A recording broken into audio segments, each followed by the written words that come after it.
I just thought it was worth doing a video on the removal of the flywheel for a R1 5PW 2002. The job has been going on for a few days for me. You'll have probably have all seen the other videos that are on YouTube which show them being really easily removed and sometimes pried off, etc. Well, yeah, none of that worked.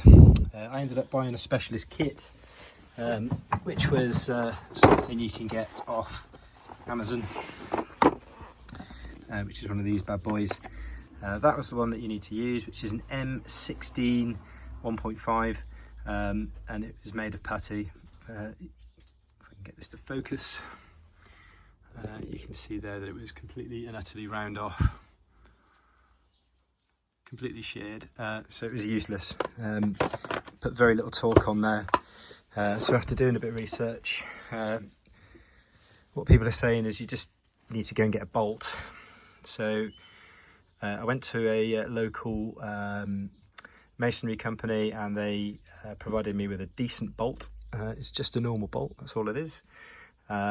It's I think it's like an 8 tensile strength bolt, but it's an M16 1.5 with a good tensile strength. It was £12 UK money, and I literally put that in, and I used an impact wrench.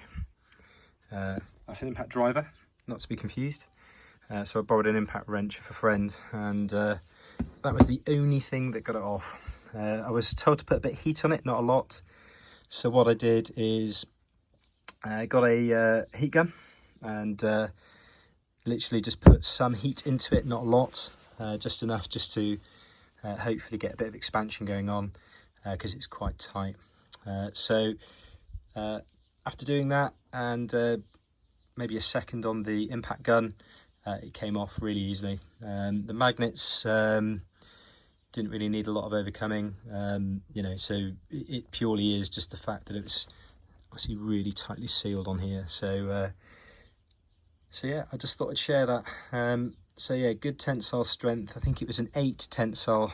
They did 8, 9 and 12 on the bolts, and I didn't want to go for 12 because what I didn't want to do is end up having a bolt that was stronger than the actual flywheel, because the obvious thing is if you over torque it and if it doesn't want to move, then you're just going to end up buying a new flywheel, which is a lot more expensive than a bolt.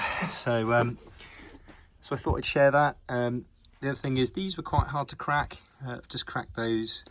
So yeah, caution that, because I can imagine that being pretty exciting if those get rounded off.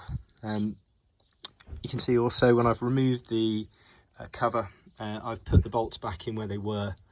I'm also going to use a bit of blue Loctite when I put all this stuff back in.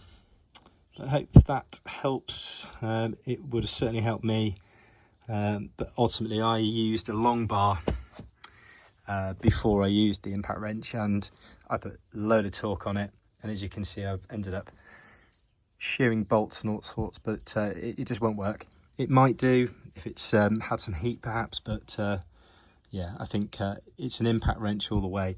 I looked at some of the local hire companies here. You can hire them for £22 a day, so it's probably a cost-effective way to, if you can't borrow one like I did, then yeah, £22 per day to rent an impact wrench.